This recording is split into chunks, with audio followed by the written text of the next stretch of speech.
Seguimos adelante en Tele Buen Día. Vamos a recibir ahora al doctor Ricardo Caballero Aquino, diplomático paraguayo, encargado de negocios de la Embajada de Paraguay en Montevideo.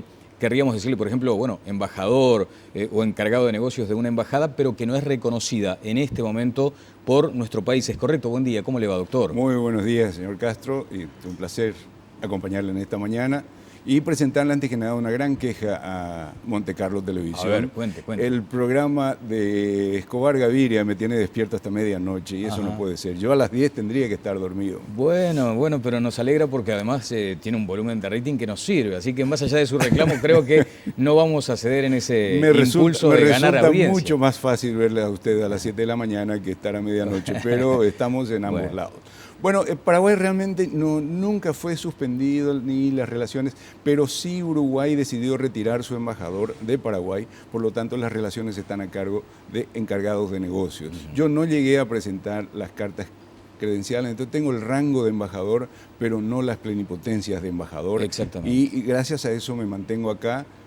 Una suerte para el Paraguay, porque como yo ya estuve en este cargo entre el 2005 y el 2007, conozco la sociedad y me resultó mucho más fácil. No quiero pensar lo que hubiera sido para un colega menos experimentado, tener que enfrentar una situación que comenzó de manera muy negativa. Desde ya, bueno, queremos destacar además que es un calificado periodista y que ha en ese sentido desempeñado cargos no solo en Paraguay, en grandes medios de comunicación, sino también en corresponsalías extranjeras, así que comprenderá mi inquietud por saber algunas claves para comprender hoy la actualidad interna de Paraguay, luego de lo que se dio en llamar acá un golpe de Estado parlamentario.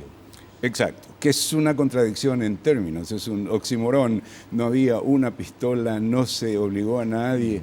El golpeado salió, se despidió, sonrió y dijo me voy a mi casa y permaneció por 48 horas. Se le entregó la televisión pública por una semana. Es decir, golpe, pienso que fue lo de Zelaya, que lo llevaron en pijama a otro país, claro, a punta de pistola, pero acá no se blandió ningún tipo de armas, pero de todos modos lo que tenemos ahí es una constitución que le permite al Senado, en base a la tradición que teníamos del general Stroessner, que quiso quedar en el poder hasta que Dios diga basta, como él mismo dijo una vez, y entonces tenemos una constitución hecha a partir de la caída de Stroessner en el 91, donde se le da al Senado la potestad de cambiar a todo el mundo, inclusive al propio Senado, pero de a uno. Y eso es una potestad que tiene la Constitución, a mucha gente no le gusta, incluso a los paraguayos. Como periodista de ABC Color fui el peor crítico de la nueva Constitución, pero ese poder está ahí. Claro. Y cuando lo criticaron, recordé mucho la segunda enmienda de la Constitución americana, de aquella de deportar armas, que hace que cualquiera puede ir a matar a cualquiera en cualquier lado y comprar fusiles de 100 disparos por internet. Pienso que está en la Constitución, pero no es muy Ahora, legítimo. Doctor Caballero, uno se pregunta, ya a la distancia y de pronto con otra perspectiva, si aquello de la representatividad para un tema tan altamente delicado no debería haber sido ejercido con otros tiempos, porque a usted le consta que uno de los principales cuestionamientos que surgieron en aquel momento fue que era un juicio sumarísimo de pronto, que merecía otros tiempos. El presidente Lugo en su momento dijo, no, yo me aparto de esto para evitar un derramamiento de sangre. Exacto, y también los que lo apartaron dijeron queremos evitar un derramamiento de sangre porque el gobierno de Lugo, una de las últimas secciones fue pedir $300.000 de lo que es la caja chica de la represa de Itaipú en condominio con Brasil para alquilar ómnibus y traer campesinos a llenar las plazas. En invierno, cuando no había ningún tipo de arreglo logístico, cuando no había ningún tipo de alojamiento y en las plazas del centro, muy cerca de las bocas de distribución de drogas y de armas y de prostitución, que es la Chacarita de Paraguay en la Bahía, entonces los senadores tomaron como una necesidad de hacerlo de manera sumaria. Pero el cuestionamiento ahí es nada más que de procedimiento. Nunca se pudo demostrar que la Constitución no le permita al propio Senado expulsar al presidente si se tuvieran los votos. Y la gran conclusión es que la Constitución paraguaya, nosotros no lo sabíamos, yo mismo no lo había pensado hasta que vino esta crisis, es semiparlamentarista.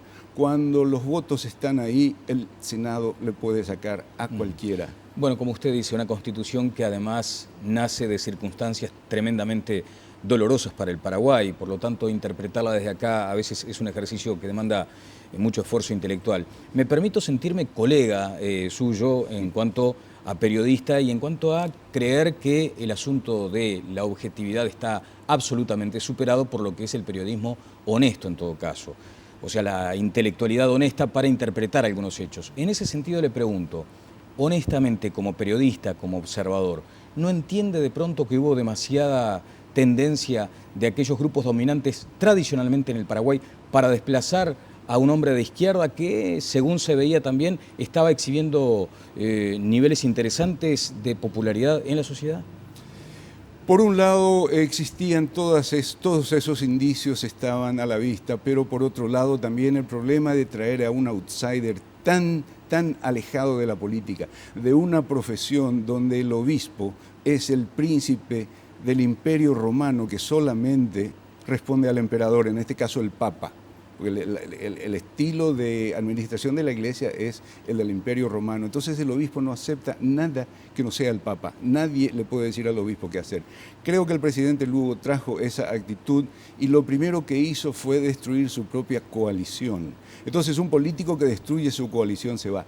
No nos sorprende que las primeras grandes líneas de apoyo político vinieran de los países con gobiernos parlamentaristas. Estaba un ministro alemán en Paraguay y dijo, yo no sé mucho de la Constitución, pero sé leer los números. Y 120 votos de un Congreso, de 125 a favor de algo, implica que el señor gobernante se tiene que ir. La misma cosa pasó con Canadá, con Gran Bretaña, que vuelve a traer su embajada a Paraguay después de haberle retirado. Entonces, los holdouts, lo interesante es que ninguno de los que en 22 de junio, el día del golpe, entre comillas, había dicho que se hizo algo irregular, no pudieron reclutar a uno solo más. Y nosotros estamos ganando para nuestra causa lentamente a todos los países. Ahora tengo entendido que, por información de la Cancillería paraguaya, hubiera sido mejor como periodista de la colombiana, que Colombia envía de vuelta a su embajador. Correcto. En Punta del Este, según usted me mencionaba, hubo declaraciones del presidente Mujica que avisoran un cambio en esta situación. No sé si lo describe como de Paraguay aislado, ¿usted lo siente así hoy en Mercosur, por ejemplo, en la UNASUR? Al principio sí. UNASUR tiene una actitud y ahora está queriendo venir a observar las elecciones. Después de lo que pasó en Venezuela, donde el observador de UNASUR se pasaba abrazando con el patroncito y no con el candidato opositor, nos parece que su objetividad no es la mejor de todas, pero de todos modos nadie se opone. Lo que no va a tener es una invitación amable de Paraguay luego de habernos expulsado sin jamás. El problema de la expulsión de Paraguay es que nadie nos miró a la cara y nos dijo, señores, ustedes están afuera. Hasta el criminal más retrógrado, el juez le mira y le dice, la sociedad le castiga. A nosotros no, fue una reunión secreta, nadie nos informó por escrito, salió un papelito en portugués que firmó alguien que no sabemos quién fue. Entonces, la actitud nuestra fue la de no darnos por enterada como sociedad. Por otro lado, de repente la primera semana un jugador de fútbol de Paraguay le negaron la entrada a Venezuela, un jugador profesional, porque era paraguayo. De repente a los funcionarios paraguayos de Mercosur no le dejaron ir a la cumbre de Mendoza. Pensábamos que era una cuestión racial. Y ahí surgen dos personas o dos grupos de la sociedad uruguaya que nos dieron el espaldarazo más grande y que realmente comprometen nuestra gratitud por siempre. Uno, el presidente Mujica, que dijo, acá no vamos a permitir que haya sanciones económicas porque iba a sufrir el pueblo paraguayo. Y a partir de ese momento se dejó de hablar, algo que otros países estaban empujando, considerando. Sinceramente, tenemos un solo río para salir al mundo. El que nos cierra eso, estamos fregados en ese sentido. Como decimos acá, estamos fregados. Entonces, y la otra fue la reacción espontánea del pueblo uruguayo. Me paraban por la calle sin que yo lo pidiera, como que pedían disculpas, como decían, los países chicos tenemos que estar juntos, no consideramos esto algo bueno. Y nuestra tarea se facilitó mucho porque la salida nuestra no fue tanto nuestra salida como la entrada de Venezuela, que hasta ahora jamás pudo considerarse como legal o legítima. Doctora, ¿a usted le consta que hubo instancias parlamentarias que debatieron el tema y allí se notaba claramente por lo menos dos posturas, la de la oposición aquí en Uruguay y la del oficialismo en este caso? ¿Es correcto cuando usted menciona que el presidente Mujica en aquel momento precisó claramente que lo de las sanciones económicas no correspondía? Pero le pregunto, ¿usted avisora, advierte un cambio en la actitud del gobierno uruguayo para con Paraguay hoy? Tomamos muy positivamente la noticia en el diario ABC Color por declaraciones la semana pasada en una reunión agrícola de Punta del Este del presidente Mujica, que dijo que nuestra fecha de vencimiento del 21 de abril, con unas elecciones que le aseguro, señor Castro, van a ser absolutamente ejemplares, porque va a ser la misma autoridad electoral que le dio el triunfo al Lugo, sabiendo que estaban sacando a un partido de 60 años en el poder. Sin excluidos en esas elecciones. Sin excluidos. Libres. Lo que sí se está queriendo permitirle al presidente Lugo pisotear una vez más la Constitución para presentarse de candidato a presidente, que le impide la Constitución. ¿Pero en función de qué está ese impedimento, doctor?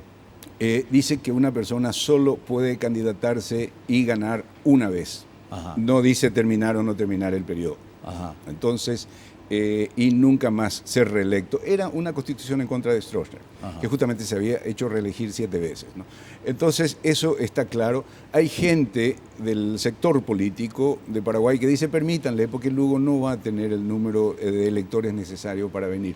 El problema es que se está abriendo una compuerta que otra gente con más poder de convocatoria electoral puede en el futuro renunciar 3 meses antes y decir yo no terminé el mandato, me vuelvo a presentar. Y ese tipo de juegos de abogados de es todo opinable es algo que queremos terminar. Bueno, así en que Paraguay. Lugo, desde el punto de vista suyo, en atención a su interpretación de la Constitución, no puede presentarse. Él no va a puede avalarla como presidente, pero va a ser un excelente senador. Correcto. Me pregunto, ¿él va a estar respaldando seguramente a un candidato a estas elecciones?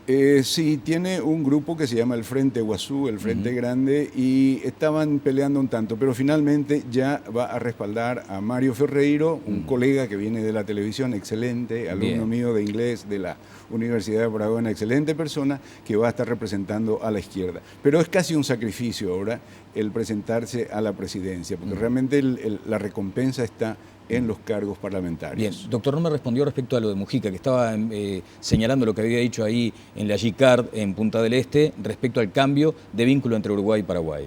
Exacto, él dijo que no ve razón por la que no se pueda traer de vuelta al Paraguay a Mercosur antes incluso de las elecciones. Es algo que nosotros estamos absolutamente abiertos a aceptar. Si mañana me aceptan las cartas credenciales, yo voy un segundo a Paraguay y me hago aprobar por el Senado. Si lo logro, el Senado es soberano y libre, ¿verdad? Y traigo mis cartas credenciales y esperemos que el embajador Fischer vuelva a Asunción. Esta pelea de Paraguay con Uruguay parece, al principio lo describí como un divorcio, donde el cuñado no habla con el hermano y el suegro con la nuera y ese tipo de cosas. Es imposible, somos todos parientes, somos todos amigos. Claro. Es una cosa totalmente contra natura y yo tengo las relaciones más amplias con todos. Voy a las fiestas diplomáticas, nos tomamos a los abrazos. El otro día se me acercó un periodista del País y me dijo, acá lo están ignorando usted. No, le digo, no me están ignorando, no me conocen. Fue una reunión convocada por la intendenta y sencillamente lo más natural, la bandera paraguaya en medio de Mercosur, estamos todos. Bueno. Lo que sí es que la solución de lo de Mercosur pasa por Paraguay. Hasta que nosotros digamos que sí, la entrada de Venezuela va a ser irregular. Va a estar supeditada entonces a la aprobación del Parlamento paraguayo. Doctor, usted se sintió muy incómodo en Florida, ¿no? Allí sí que le hicieron el vacío cuando acudió a la celebración de la independencia uruguaya, ¿o no? No llegó a ser el vacío. Hubo un poquitito de exageración por ambos lados, ¿no? Tenemos unos amigos muy dedicados a la causa paraguaya que fueron en forma desafiante a poner la bandera paraguaya mientras hablaba el ministro de Acción Social. Creo que acá, por un lado, por otro lado, luego nos pusieron, el problema es que se fueron solo 2 diplomáticos, se fue el embajador de Argentina que no se quedó mucho tiempo y yo. Entonces el palco para los diplomáticos tenía uno solo, que era yo, porque el ingeniero Dovena se había ido de vuelta. Entonces pareció dejar de lado a Paraguay, pero no fue así. No, tuvimos una reacción, me atendió la prensa muy bien y lo felicité mucho al intendente porque tuvo el coraje de invitarnos. Bueno, doctor, hay una cumbre iberoamericana en Cádiz que podría ser un ámbito como para acercar posiciones desde su punto de vista, ¿o no?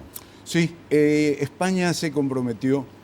Nosotros, luego de que en noviembre del 2011 el presidente Lugo fuera realmente humillado porque una cumbre iberoamericana tuvo como 6 o 7 presidentes nada más, ninguno de los de Mercosur se acercó a Paraguay en ese momento y no era por cuestiones de golpe ni nada, el presidente era Lugo. Entonces la historia con Paraguay viene de más atrás y tener una cumbre de esa naturaleza es un tanto triste. Entonces nosotros entendimos, le ofrecimos a España la posibilidad de no asistir para evitar que esos holdouts de 8 países, los bolivarianos, donde está Uruguay, no tanto como bolivariano, pero sí como parte del grupo de Mercosur, que no quiere ir, para evitar que ellos hicieran el vacío a una cumbre tan importante donde se festeja una idea tan interesante como la Constitución Liberal de 1812. Claro. Y en ese sentido, pero no aceptamos que la no ida de Paraguay nos lo comunicara desde Perú, vía la prensa, el canciller de España. Lo hicimos en Naciones Unidas, en una reunión entre los dos presidentes, donde Franco y Rajoy se reunieron y Rajoy se comprometió a explicar la ausencia de Paraguay. Nosotros lo hacemos por buenas relaciones con España y por otro lado para facilitar la presencia del resto. No nos interesa el fracaso de la cumbre. Ricardo, finalmente, a usted le consta que la complejidad muchas veces de la realidad política paraguaya nos es casi inabarcable porque también hay muchas veces una falta de detenimiento en los aspectos, pero hay una clase dominante en el sistema político, sobre todo allí con fuertes vinculaciones con los terratenientes, los hacendados. ¿A usted le consta que eso debería cambiarse, modificarse en Paraguay en el futuro? Realmente se está cambiando. La historia de que el 2% de la población tiene el 90% de las tierras es un mito, no está basado en ningún estudio científico. Hay una cosa muy interesante, por ejemplo, las cooperativas de los menonitas, que son muchos. Los menonitas son pocos, pero son muchas las cooperativas. Las cooperativas de los japoneses aparecen como un solo propietario. Y estamos hablando de 200, 300 mil hectáreas, pero usadas por poblaciones muy productivas. Claro, pero cuando usted me dice que eso está cambiando es porque, en definitiva, hasta hace muy poco había como un tronco oligárquico, digamos, instalado. Sí, en el sentido de la propiedad de la tierra, pero no por más de 2 generaciones. Es increíble, pero en Paraguay los ricos o los grandes propietarios nunca pasan de dos generaciones. De alguna manera o son propietarios ausentistas y los capataces terminan quedándose con las estancias, pero los mismos propietarios de 1910 no son los del 2010. Bueno, le quiero agradecer estos minutos, doctor Ricardo Caballero Aquino. Ojalá que lo tengamos pronto nuevamente por acá para seguir hablando de este tema y de esa circunstancia compleja, porque es un país como en permanente ebullición, Paraguay, ¿no? Exacto, y vamos a tener unas elecciones muy interesantes. Lo que yo esperaba es algún tipo de solución al problema de Mercosur antes para evitar que la cosa se volviera muy polarizada. Pero veo que los candidatos están bastante sensatos y la población trabaja, ¿no? Cuando todo el mundo se fue a buscar un estado de ebullición, la OEA descubrió una cosa pacífica, tranquila. Y realmente un error del presidente Lugo fue insistir mucho en el odio entre paraguayos, de ricos y pobres y ese tipo de cosas que no existe mucho. Es una sociedad igualitaria y bastante disciplinada. Bien, usted responde al presidente Franco, naturalmente, y el presidente ya se ha comprometido a dejar su mandato cuando se cumplan las elecciones. Exacto. No, yo soy de carrera. Yo respondía a Lugo mientras Lugo estaba ahí legalmente. Él se comprometió, no puede hacerlo de ninguna otra manera. Pero tiene sintonía, digamos, ideológica ¿con quién? No, yo provengo del Partido Liberal, pero el problema es que mi abuelo y mi bisabuelo fueron fundadores. El problema es que como periodista nunca quise hacer militancia. El periodismo militante para mí es también un oxímoron, ni lo uno ni lo otro. Claro. Y luego como diplomático tengo la obligación constitucional de no hacer política partidaria. Bien. Cuando se hizo la convención del Partido Demócrata para reelegir al presidente Obama, Hillary Clinton, la secretaria de Estado de la diplomática, estaba en China. No se puede hacer política partidaria. Bueno, Paraguay complicado podría ser un oxímoron, como el agua moja, digamos. Sí. Ha sido muy amable, doctor. Muchísimas gracias. Gracias. Vamos a una breve pausa y seguimos adelante aquí en Telebuen Día.